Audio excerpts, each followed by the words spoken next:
art gallery, at the art center, right? Thank you. You're a poet. I mean, that was good. I really liked it. Yeah, Judith's been writing poems a long time, yeah.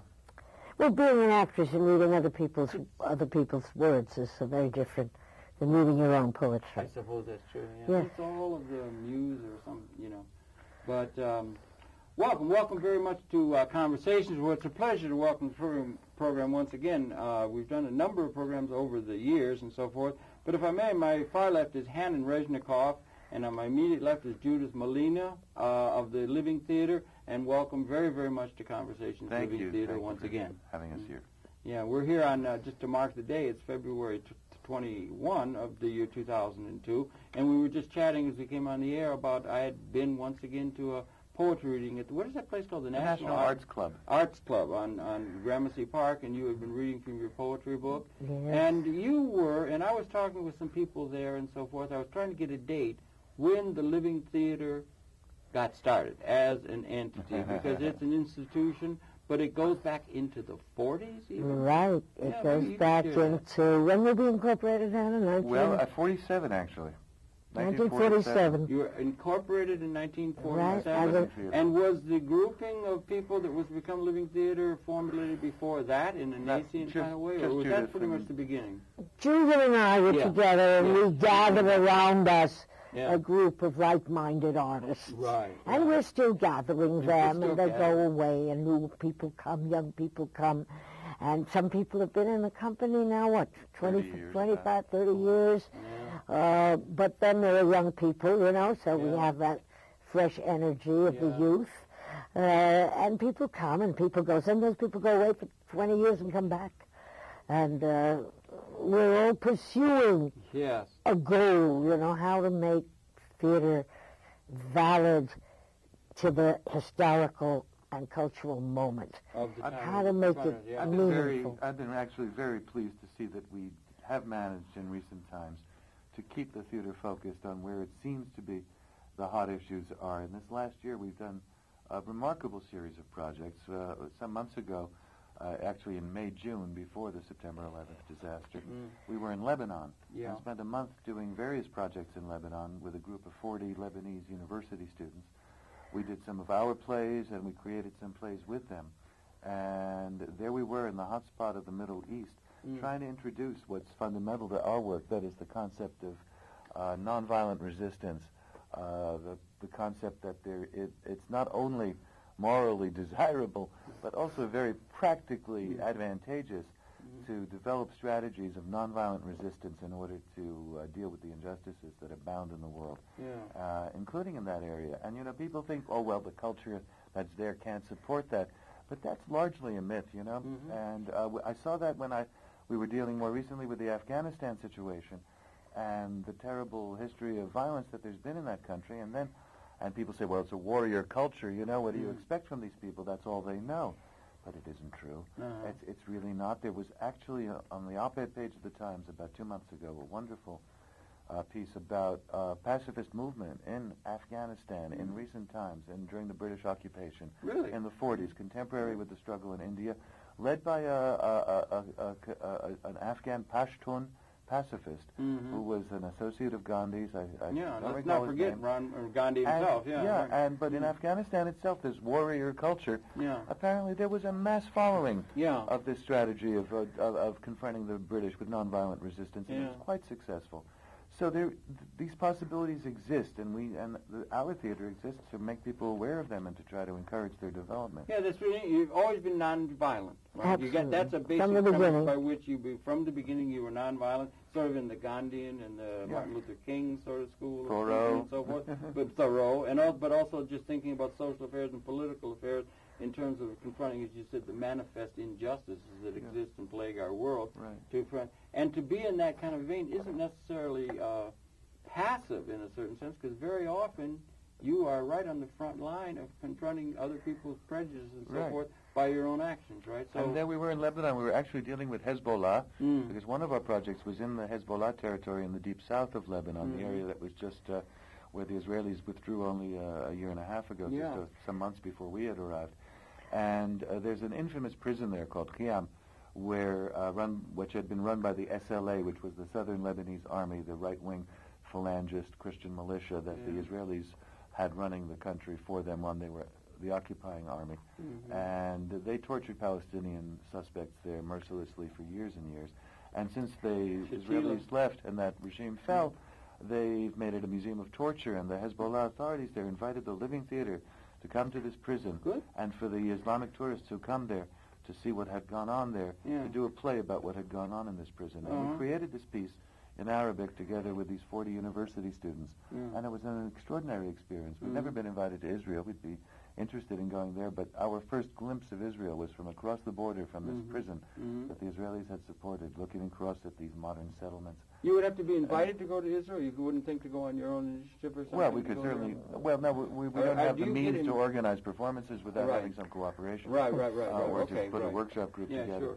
Yeah, the Living Theater goes where it's invited. That was a major project. It's like Bucky Fuller used to say the same thing, my hero. So there never we were, where he wasn't invited, And so there in the 50th year of the Living Theater's existence, Judith having carried on the work so with such incredible, unstoppable force over the years, then we find ourselves in 2001 in Lebanon, preaching pacifism to Hezbollah.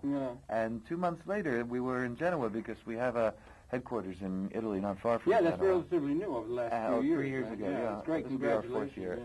And anyway, there was the G8 meeting happening in Genoa last July, and the massive anti-globalization protests that were being organized around it seemed an ideal moment for us to connect with that movement. Were you in Genoa at the time? And we were there, and we performed all through it. Yes, yeah, we had an event, right? Yeah. Yes, we did a lovely play, a play called Resist Now, which we did in the midst of all the action. We did it a few feet away, a plaza away from where the tragedy happened.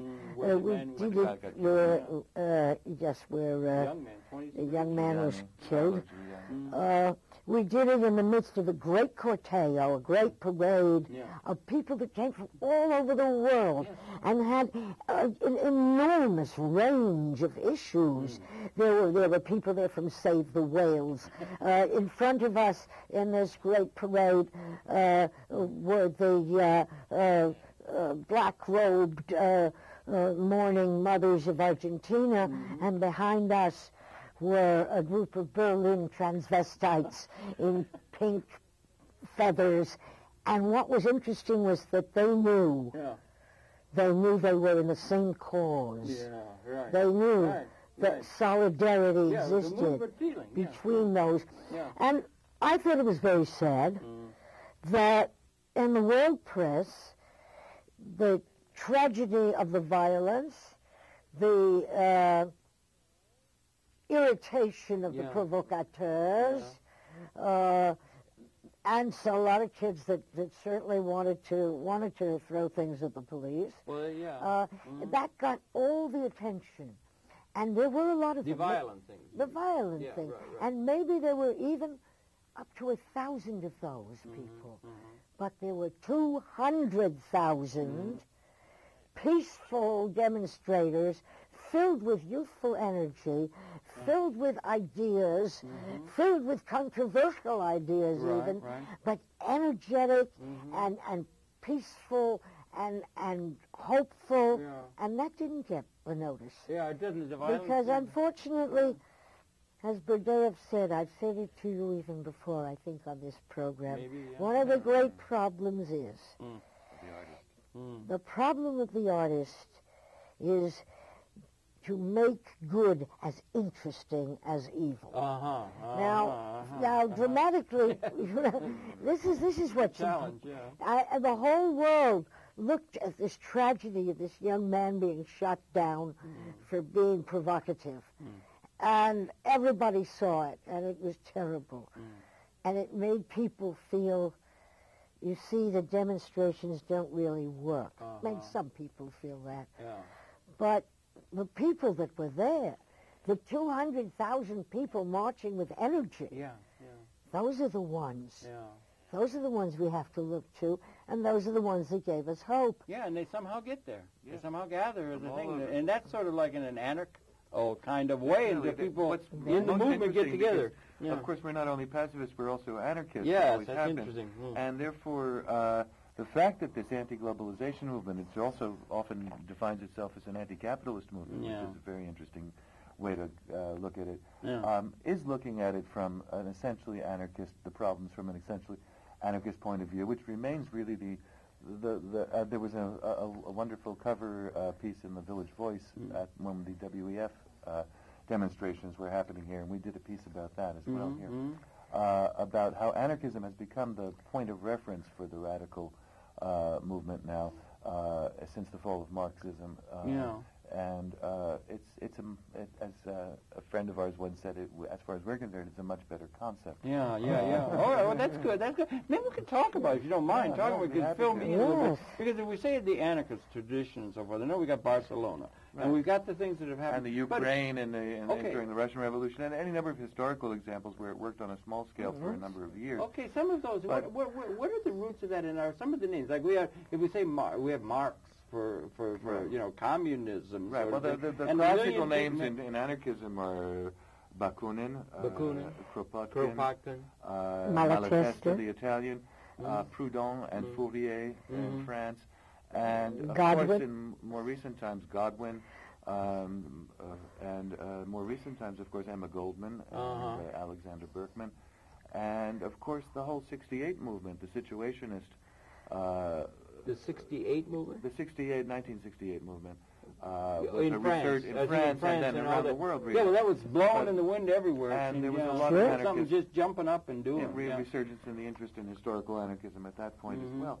And there is this long tradition as venerable as that of Marxism and communism that goes back for hundreds of years in terms of... But what are some of the premises of an anarchistic, political, socio-political view of the universe? The fundamental premises... What's it about? Freedom? Maybe about our being at this point in our human development prepared to organize our lives on another basis than competition. Or even more, I would say that it's really the anarchist idea is a negatively defined idea. Okay. Anarchy means without an archon, without a head of state. Archon? Yeah, it's from the Greek. Archon is the head. Okay, I didn't know that. Yeah. And the idea is that it's possible to organize human society without coercion, without authority, without people being subject to an absolute power of anybody over their actions. Sounds pretty good. And that's really the fundamental concept. People would say it's not practical because you have to have people have been saying it's lines of authority and control and that sort of thing. But we're taught that it's not practical. All of our institutions are authoritarian. We're taught. And yet 90% of human activity is anarchistic and altruistic and mutually supportive in nature. Yeah. And it's really only a small percentage of the activities we engage in that have to do directly with authority. I don't mean the activities we engage in, say like we jam in a jam session or something, but I'm talking about the institutional structures of power and economics are all authoritarian and very top-down. Yes, but in the last 20 years there's been a resurgence of the idea of decentralism, decentralization as a practical advantage to systems management. And that has a lot to do with the anarchist idea and the anarchist impulse, that there not be, the model not be pyramidal in nature, but a much more complex model. But we recognize that by and large it is now in the age of the United States of America being seen as a new Rome. I think we have to see history as a cycle. Oh, okay. A cycle. You know, the great powers rise and the great powers fall. And the people go on struggling all the time. And we continue to struggle. And how are we going to get out of this cycle of one power group overthrowing another power group, which overthrows another power group? First of all, the basic principle. That is, I'm an anarchist because I'm a pacifist. Okay, that's it. Okay, and I don't see any other way that we can organize ourselves than to drop the whole idea of punitive law. That is, we shouldn't be motivated either by profit or by fear, but we should be motivated by our common, let me say, love for each other, our sense of mutual aid. And trust? our sense of trust, and that we can deserve that trust. Well, you know, I'm optimistic also because I see this experiment we call civilization as a very young undertaking. You know, it's really only 6,000 years since the first urban settlements, the beginning of writing, That's right. what we tend to think of as civilization. Against a 200,000-year And, you backdrop. know, and you think about the fact that people can live 100 years, that means the entire course of civilization has lasted only the lifetime of 60 people. And if you think of it like that, that's not a lot of time to work out all the problems.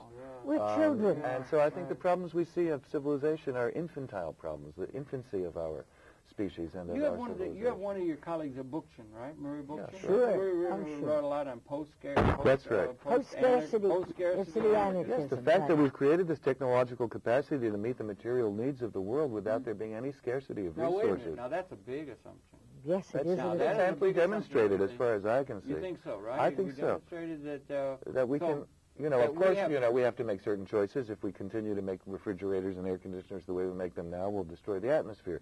So we can't, you know, we have to make informed decisions about what things to produce. But I think within ecological constraints, there's no limit to our technological capacity to produce and satisfy the needs of even a larger group Has of that people always... that we have. Is this against some sort of a tablet you could read of the whole evolution of universal consciousness or something, that we had this thing in 200,000 years ago we appear, Homo sapiens sapien, Homo Well, sapien. even a couple of million years ago, maybe. Well, that was hominoid. Okay. Homo sapien, our species. Okay, let's say a couple of 100,000. We all come from a common ancestor in Africa. Right. Maybe individualized. It could be an individualized. Maybe gene even pool a in single Africa. female ancestor. It's like that Eve. single Yeah. female. There's a mitochondrial Eve. Yes, you know about absolutely, that? Yes. absolutely, sure, that's right. And linguistic layovers can... Anyway, 200,000 years, 10,000 generations or so, and we get to a point, and throughout most of that time, we were evolving, and we have a unique capability of affecting the environment, it seems to Yes. us. Oh, yeah. As compared to the other biologics. Sure. I mean, birds make That's our nests and specialty, so forth. yeah, that's But we our did- adaptive and now we've advantage. Now, through over that long period of time, we could say that we did live in a condition of scarcity. Yes. Some people would say there was always enough. It was only human greed that made it that they didn't all share the bird's eggs or whatever was there. But that we have gained through time in the percentage of the population who could be seen to be haves because of our technological innovations. We haven't really. I So don't think that's changed. I Well, think that's that a- 10% of the world. This is an incredibly important point. But I mean, think whether that I think the statistics, unfortunately, have remained unchanged. That historians like Brodel have pointed out in recent times that they believe that now, as throughout history, about 10% of the world has more than they need to survive, and 90% of the world is still stuck in a struggle for I think survival. what I'm trying to get at is some sort of a thing other than the reality as we look out in the world, the political economic reality that we see. There's some sort of a concept of like an ontology or an understanding of the reality at a broader level or something like that. Then we have maybe it's the capability. So we had the capability of providing for, in a non-scarcity context, that was not characteristic of the historical Yes, I think development. so. We have these. And if it is, I think so. if we cross that line in some percentage terms of the percentage of the world population or something, to where we got to be where there were more haves and have-nots or something, when that happened and why would be the reason, would be the cause of tremendously important research to quantify it, get it down as a fact that could form public policy, and it hasn't. That's right. Well, no, But you when know, did we cross the line I'll tell to you. where there were more haves and have-nots, ontologically speaking, in your estimation? I wonder, Bucky. What do you Fuller mean? came I up don't with think we've crossed that 1970. point. You don't think we have? No, I don't Ontologically, I mean the capability. Oh, the capability is different. Yeah. I think as long as there's one person starving, the human race hasn't fulfilled its duty at all. As long as there's one gun, there's going to be war. Thing, yeah. I think we have to think in a very broad vision of the possibility of another kind of life and move toward it, even though we know we're not there. And of course, our big difficulty is to have the credibility. Well, we're If working we- hard at. just I'm a sorry. minute. Go ahead. If we believed that we could create a system of production and distribution that was not exploitive of the human being, that wasn't a horror, as it has always throughout history been. That's Since right. we came out of the Garden of Eden, they said, and then he had to till the soil. So there were many experiments along the way. It was James Joyce said that, let's say, history is a nightmare. History from is which a nightmare. I'm attempting to awaken, and are we, or have we, or with the means to awaken? Has there been... That's where art comes in. Yes, thank God. And the thing that's going to break through that is the human imagination that the artists are always seeking, that the thinkers are seeking, that the teachers are teaching, to break through our view, our incorrect teaching, that because it's always been that way, it has to remain that way. If that's the case, we're coming to all the systems that are in place are part of like an ancient regime. Yes. I mean, that includes Mr. Bush and Mr. That's right. The whole world. That something has been transformed, yes, ontologically or epistemologically.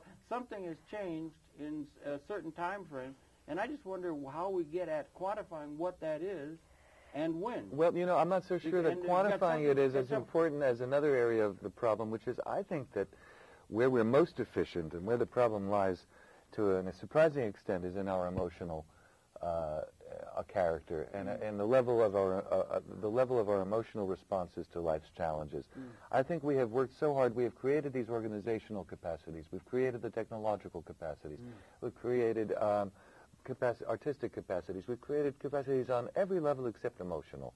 We've never really been able to apply our intelligence to the question of our feelings, and we sort of suspect we don't want to do that. We think, no, that's intellectual to lay an idea on top of your feeling. Feelings should be spontaneous. One should just experience them and deal with them as they come. Isn't there something to be said for that? And perhaps there is. Spontaneity has its place in our life. On the other hand, I mean, Flaubert, this is not my idea. Flaubert felt this and wrote this great novel called Éducation sentimentale, the education of feeling. And when he saw the disaster of the Paris Commune in 1871, he wrote, if only they had read my Éducation sentimentale, this would not have happened. Now, vanity aside, the fact is that we don't, it seems to me that the reason that we cling to ideologies, organizational models that are destructive and inefficient and not friendly to the planet is out of emotional deficiency. You think so? Whether you could also put it on a spiritual plane too and say it's insufficient spiritual development, and that's another way of looking at it. And I would say there's a lot of fear. For instance, we talk about the great experiments in anarchism in the Ukraine or in Spain, Barcelona, and we talk about that and we look to that. But the fact is that is not taught in the schools. You know, we get that later when we read and research. But we're not taught that. We're not shown this alternative possibility of human organization that's much more rational, much more humane, and perfectly available. But it's practically taboo to bring it up. Why? Because, that's utopian.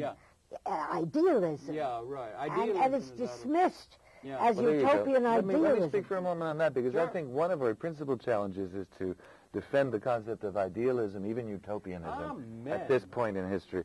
And, you know, I think it's such a fundamental human capacity to be able to have, to use the imagination to create a vision which transcends the existing reality. You can never make any step towards some other possibility unless you can first envision it. And this visionary capacity is, I mean, utopia, which is literally in Greek the place that does not exist. It's like the mathematical concept of the limit, you know? It's the point that by definition you can never reach, but that's not the point. The point is that movement towards it creates a whole series of relationships. Well, it's like a gestation kind of thing. I mean, we've been here, I mean, if you look at that thing, if I may, I think 200,000 years, all of a sudden there's this self-reflective consciousness develops of Homo sapien consciousness and so forth.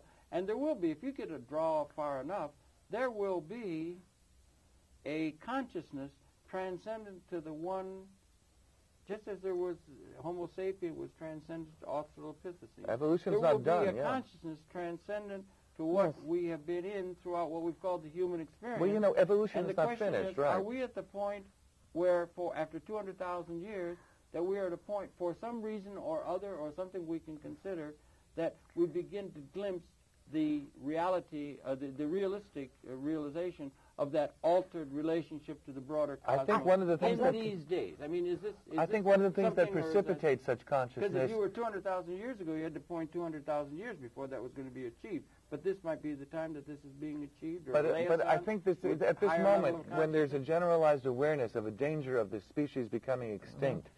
At our own hands, we can do that. That there comes this possibility. In the Second World War, I wanted to say that. We now, if we unleash the weapons, there must be some signal in the cosmos or something.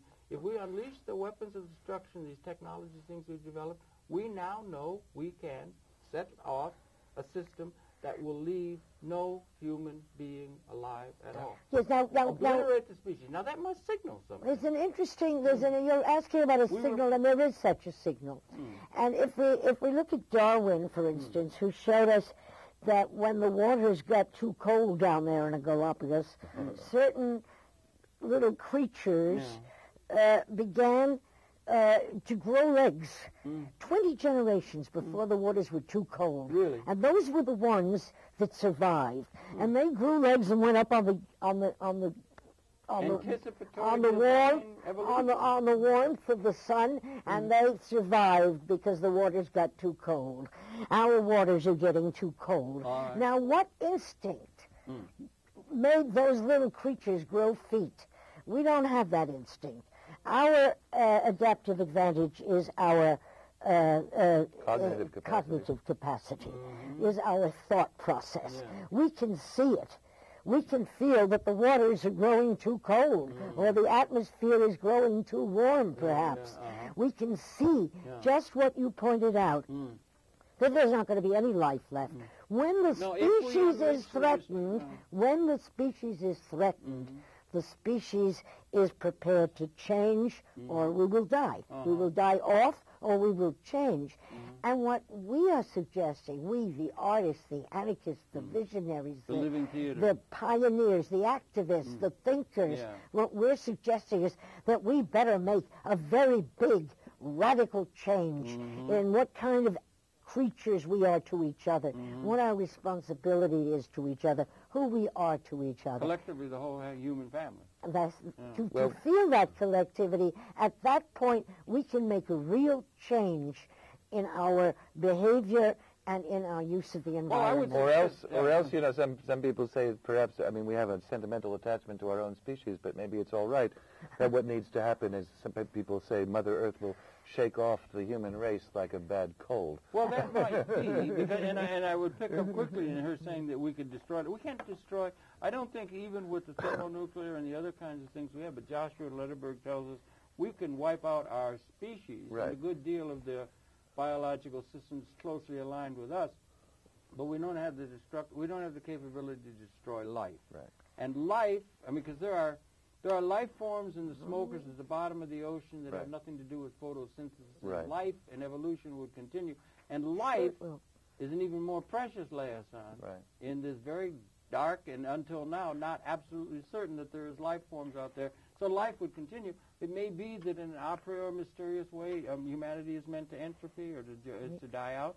But it seems rather unfortunate to think about that. Doesn't it seem like a better idea to make the big change and not die out? There might be some other ideas, and then the idea also that, you know, if you say that we can destroy ourselves, I mean, just in the yin and yang of things or something like that, if we get to the point after 200,000 years, in the Second World War, we were protected. We couldn't kill each other. We tried. Dresden, Hiroshima, we were trying to wipe out ourselves and that sort of thing, backward and forth. We were protecting our impotence. But now, since about 1970, we have the weapons, and it could be set off by one person's geopolitical miscalculation with interconnecting alliances and so forth. So that's got to be signaling something. And what would be the adverse side to this destructive reality that is the extension of our technological state we're in, the destruction, and this idea about transcending scarcity? It's about then Buckminster Fuller argued that we crossed the line where there were more haves and have-nots on a scale, so that he came up with that as being the qualitative year, 1970, and that we've been living since for about 31, 32 years now in a there were more than 50% of the world population, given our technological capability, which was developing. We crossed that line in 1970, and we're moving so that the We have a non-scarcity ontologic reality. We've been living in a post-scarcity ontologic reality for about 31 years now. And where all of our institutions were formulated in a tradition of scarcity and dog eat dog and so forth. But the ontology is changing. We need new systems of theoretical understanding and policy assumptions in terms of operating in this new changing environment. It helps and it encourages us also to look at the total surprises that history continues to provide us with, even in a positive direction, like the way that the Iron Curtain just fell down. Yeah. And they said one day they just took down the fence between Austria and Hungary, and suddenly the Soviet Union ceased to be. Yeah. When people say what you're talking about is impossible, utopian, I said, did you think the Soviet Union was just going to go away and disappear? It caught the CIA intelligence agencies completely by surprise. Or that apartheid would end in South Africa without a bloodbath. Without a horrible bloodbath. Nobody expected that. So these that. are the times of wonder, in a way, and there should be some theatrical expression of amazing things that are blowing in the wind, and why don't we do that now and again? And so and that's what you're doing. But I do have a sense that we're living in those times, that we're living in these kind of times, and that we need new kinds of policies, but all of our institutions. But what do you see as you look out now? We're looking into barreling into the third millennium now and everything. How do you guys see things begin to look ahead? Do you take heart from the situation? We just had this awful thing in September 9. We have this war on terrorism waging all over the world. They just called off the peace process in Colombia, I saw in the news yesterday. There is this this kind of thing. I'm very nervous with the state of the world. I'm very nervous, too. And I wonder, how do you all sense it as a tablet against which we can write our plays? We do a lot of workshops with youngsters all over the world, from Korea to Brazil to Italy, lots, of course, to here. And we do plays with young people in which we formulate a play beginning with the question of what should our play be about? And so we instigate a discussion of where are we at and how can we change it and how can we prevent this disaster of which you speak, this total catastrophe. And we find that in the last maybe 10 years or 5 years even, the young people there's a new generation. I talk about very young people, 15-year-olds, 18-year-olds, who have a very good new spirit. You do? Who are very optimistic, who are not afraid of the words like optimism or words like utopia. They like the word utopia. They like, as opposed to, and they're sick and tired of their parents' cynicism. They're sick and tired of the archaic cynicism of the academy and of the institutions, and they want something new. They want something new. Now, they don't know always where to get it, and they don't always know how to do it because they're young, and their advantage is also their disadvantage. That is, they have all this new enthusiasm, and they don't quite know where to put it, and the concept of anarchism is very strong. The concept of pacifism is very strong among these young people. There are also those who are not pacifists, and there's, of course, the old classical argument going on about whether we can achieve what we want to achieve peacefully. And, of course, the artists are in there working to prejudice that toward nonviolence. But I find the young people very enthusiastic and very hopeful. And that's where I think it has to come from. That we have to gain now their spirit. They don't, like the young people of Lebanon, who have suffered so horribly, who have lived under the most, these young people were telling us how they grew up in the basement to come up after the air raids to see who was still left alive. All their lives. And their attitude is, we're sick of war. We want something better. We want a better world than war. And they're still in it, God knows. It's not over in Lebanon. It's not over in the Middle East. It's not over in New York City. Very worrying. It's very, very frightening time. And I think we have to take all the hopeful energy and all the optimism that's available to us and feed it and fan it and act it out in the streets. Our play that we're doing now is called Resist Now. Let me take a look at it. Let me just show it here. They'll see it. It'll come up on this camera here. They'll be able to see the way it looks. Okay. Well, this is the same one. They can see that. They can see that. What's it called now? Resist Now. Resist Now. Okay. And this is something you're doing now? This is something we what was did a whole series of performances in the streets of New York, in different neighborhoods.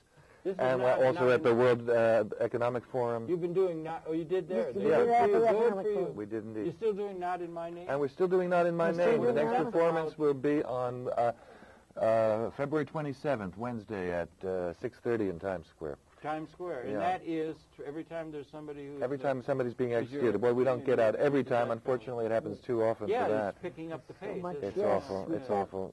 But here's another thing on that. Let me show that. Yeah, sure. So the Not in My Name is a thing against the death penalty, which is an interesting struggle. And we've seen a very positive change in the, attitudes towards the death penalty are finally coming around. It's not so much, I think, that people have taken the big step towards seeing punishment as not part of the what's needed in terms of dealing with violent behavior. That's a deeper and longer-term struggle. But what people are appreciating is that the system is too fatally flawed to give life and death power to these institutions that are going to make mistakes and execute people who, and retarded people and people who never did it. And all. I mean, the system is just too imperfect to give them that kind of life and death power. But you said that thing about what was it you said? If you say to have punishment.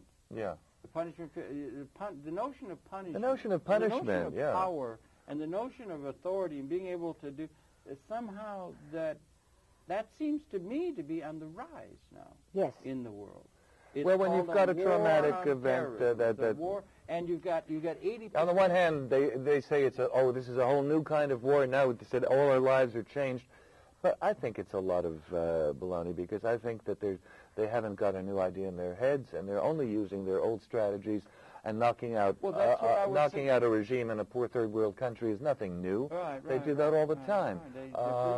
Great regularity. And the Americans have done it countless times. Again. But they had, and that's part of the history. But then, and we don't get the youth. God bless them if they got that sort of sense or something like that. But I hope that they're not getting to where they are hopeful within the context of what is by going along with things. I went to a thing. I find out it was sister's thing is slamming. That is poetry slam. Yeah. New Rorican Cafe. New Rorican. Yeah, that's a great place. We've been there. I had an old friend of mine call me a guy from the poet. Guy, he said, I'm going to read. And he said, why don't you go? And I said, okay, well, I'll go. And I expected to go to a poetry reading that I would been doing for 50 years, where there's 6 or 7 literary types sitting around talking, encouraging. And went in there with 350 people, highly enthusiastic. People are into poetry. It's wonderful. And the woman, Lois, who runs it down there, she said it had to do with the slam concept, where they have a thing to make it into the Olympics. And then they send it a lot of good humor, a lot of fun. But they were all, and these are kids in their 20s, and they were all socially conscious and all really enthusiastic. It was one of the most inspiring things. And they said poetry is happening all over the country. Poetry is happening. And they said it's also tied into the hip-hop thing. That's another thing. So I was hopeful that the youth hadn't just rolled over and accepted what these leaders are bringing down as delivered truth and so forth, and that the vision, that the leadership, the elders and so forth, aren't providing, at least I have a hard time finding, visionary leadership to which the youth could repair to get a sense of not only hopefulness, but hopefulness which is liberating. That's what's missing. That's what's missing. It does seem to you that way, too. Yes, it does seem that way. Yeah. But I think that the voices will come out. Yeah. I think the voices will come out. Lately I've read about 1 or 2 young women that are really spokespeople. I'm beginning to see formations where affinity groups that are working on different aspects of the social problem are coming together. And it's happening in different areas. I've come across the work of an interesting contemporary philosopher whose name is Emily Nussbaum. And her whole thing is integrating our idea of love into as a central part of our understanding of what the world is and means. That's a huge concept, isn't it? And that's a whole exploration yet to be accomplished. Yeah, if it can, that's right. Because that's not a wishy-washy thing at all. That's very Maybe I should read. Yeah, I read one of my anti-militarist poems. Judith has a new poem, a book of poetry, which I had the pleasure of hearing some of, and maybe you could read a couple. I will read. I will. Yeah, let him show you the cover. And then this is, what's it called again, Judith? Love and Politics. Love and Politics. What's more appropriate than this? Well, you want to read a piece from that? Yes, Judith? I want to read Thoughts. Mm-hmm. Thoughts on the oxymoron military intelligence. Good. Where there is murder, there is no mind.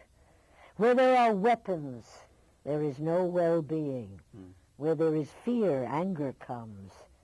No one remembers a time when there was no murder.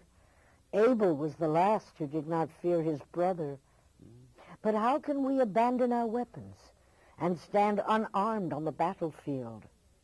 Murder, said an old sage, is only the beginning of a series of escalations, the second of which is theft, and the last and gravest, lying.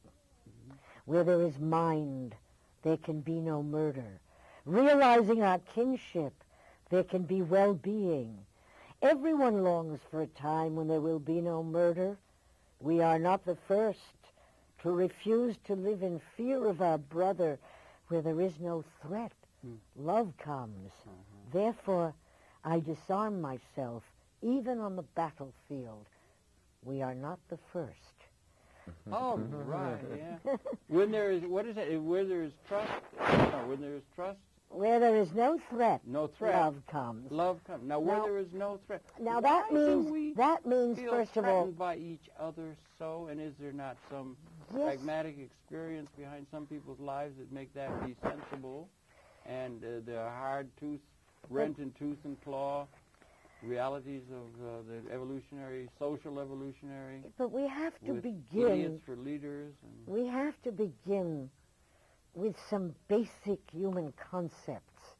If there's to be no murder, first of all, we have to be able to key our minds to the concept of total disarmament. This is very difficult for people. It is hard. That's like William Reich used to talk But I think we have to allow ourselves the vulnerability of being able to think of total disarmament. And even sharp knives have to be kept safely locked away. There should be no guns except maybe one in a museum to show how barbarous we once were. This is the way you would have it be. That's the way I would have it be, but this is what I would also like to inspire people to create. A world in which we don't need weapons. Yeah. A world in which we need rather each other's reassurance.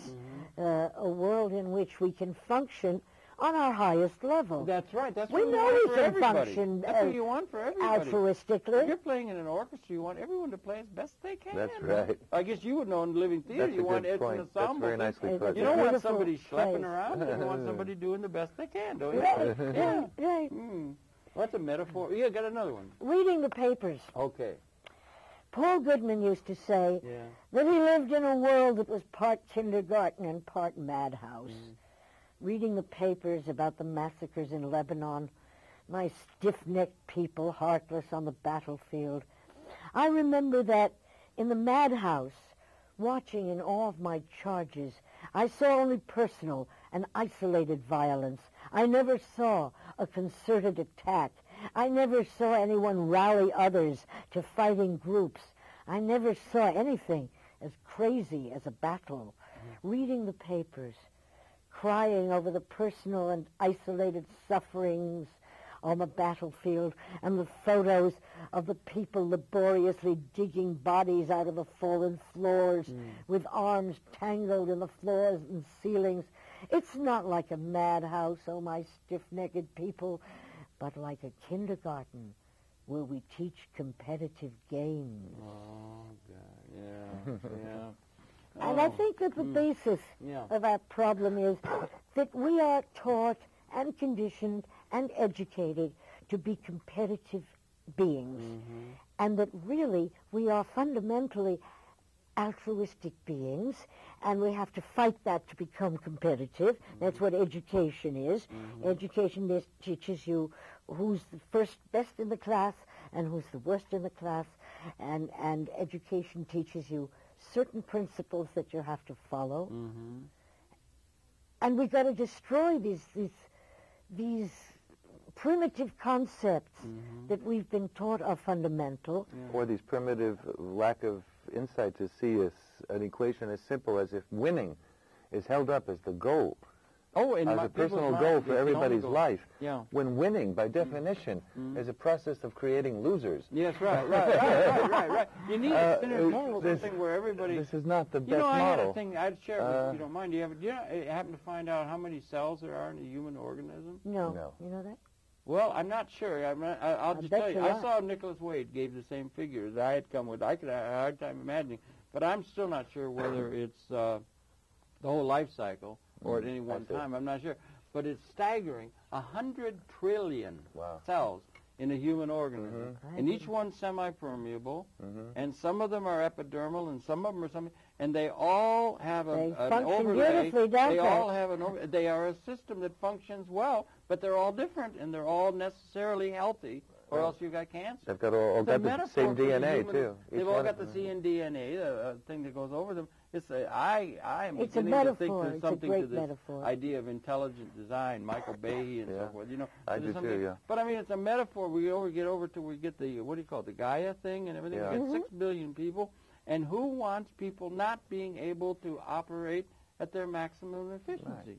Why do we have systems that don't allow everyone? If we have the capability of allowing everyone to operate at their maximum efficiency and capability, why don't we institute systems that make it possible for them to do that rather than keep so many people under the thumb on power relationships and so forth? It's just inefficient. Yes. I mean, apart from justice, which is there, it's just inefficient in systems terms to have so many people struggling along, not realizing their potential. Inefficiency is just so apparent all over. I mean, I don't understand why all the enormous heat energy generated by industrial processes isn't channeled directly into energy production, which could easily be done. Even if all the people working out in the gyms in New York City, where those bikes were hitched up to generators, you could power the city with all that work. Much less the kindergarten playroom. You could bottle that energy, you'd reach. There you go. No, but I mean, also at the level of the people, I mean, they should be like it's like an organ. You know what I'm saying? We need to have some sort of, and maybe we haven't been able to do that. Why are so many allowed There's to a concept that short, brutish lives? That we're going to get more efficient by working on the efficiency. Yeah. And I think we're going to get more efficient by working, as Hanon had said, on the feelings, on the sentiment, on the love.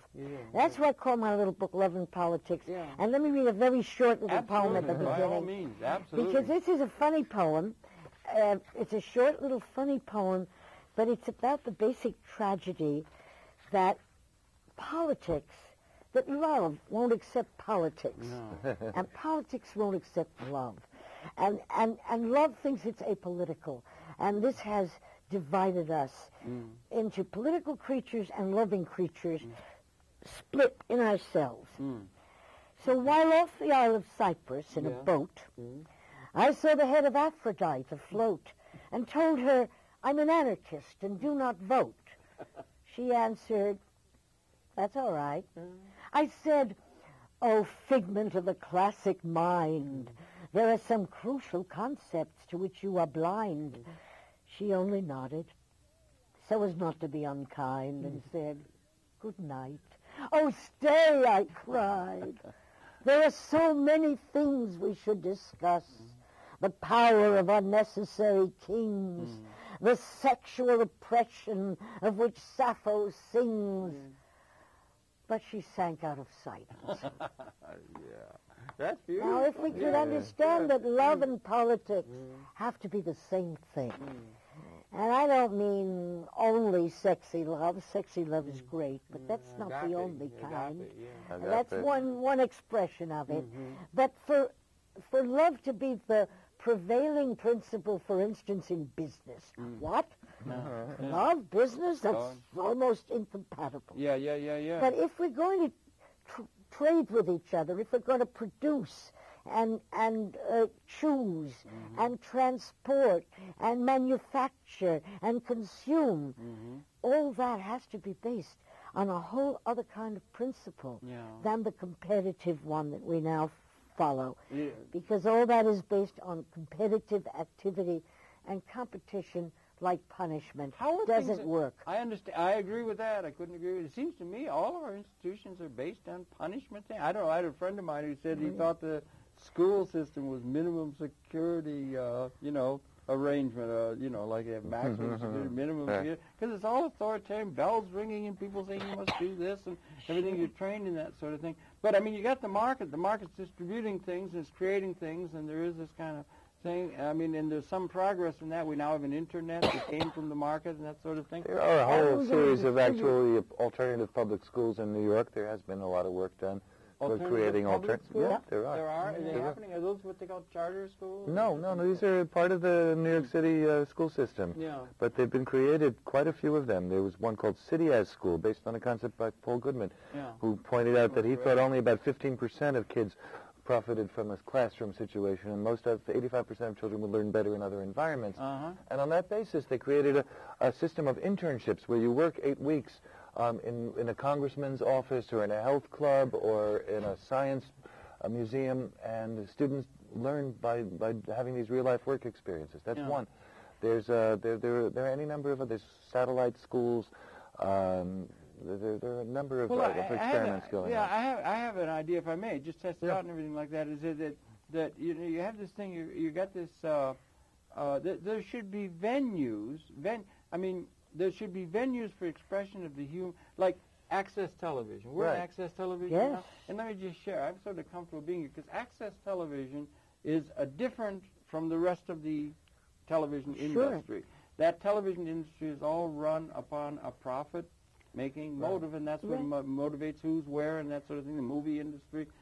Now in Access, they got all this equipment, and the equipment's coming, digital equipment is getting more efficient, and they make everything available to the producers who want to do it, anyone in the city, Hyde Park Corner notion, in theory, and so forth, and it's all free.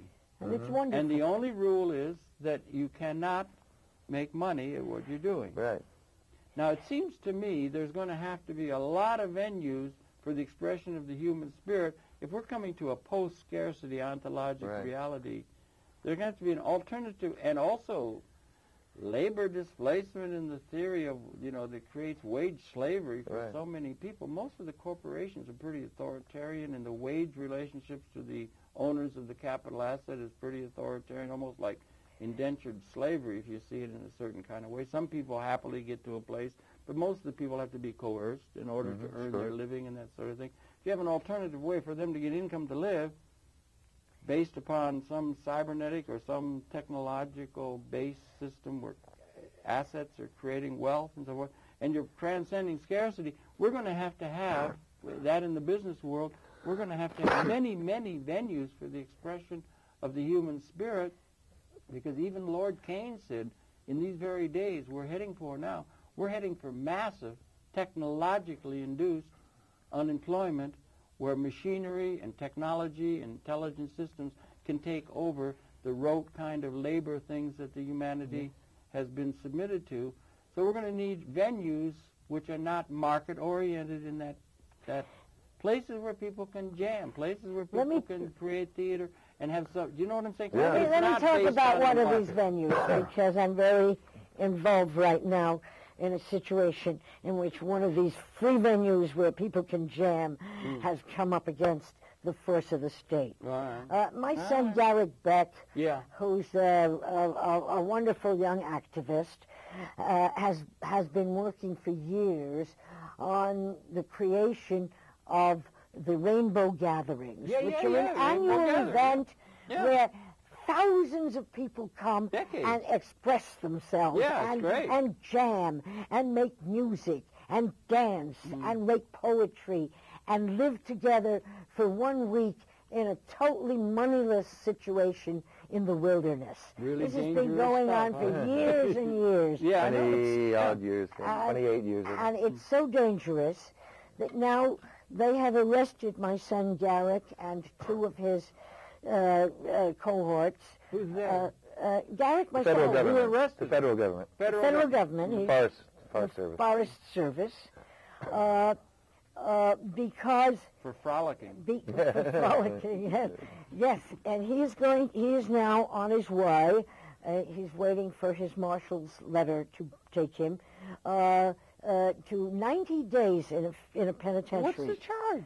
The charge is camping without a permit. He said when he gets into the penitentiary and the prisoners ask him, what are you here for? And he says camping without a permit. It's going to be a big laugh. You'll get laughed right off. Wow. But they're really slapping it. Well, I think there's a fear of that beginning to happen in a quasi-fascistic thing I can see in this world. There's a fear of such a venue. Mm-hmm. There's a fear of There's a fear of anything free. And what they want is that it become an authoritarian structure. Yeah. And they said to Garrick and Joni and Stephen, you three are the organizers. You have to get a permit. It costs only $35 for you to sign the permit. Mm-hmm. And they said, well, why doesn't everybody have to sign the permit? Yeah. Because you're the leaders. Mm.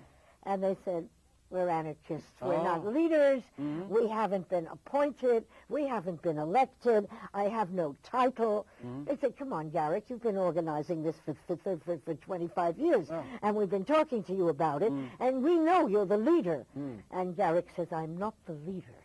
I'm not the leader. I'm one of the people that wants to come together, and we make policies about, where shall we put the sanitary facilities, and where are the kitchens going to be, and how do you keep the sanitary facilities from polluting the streams. We're very careful about that.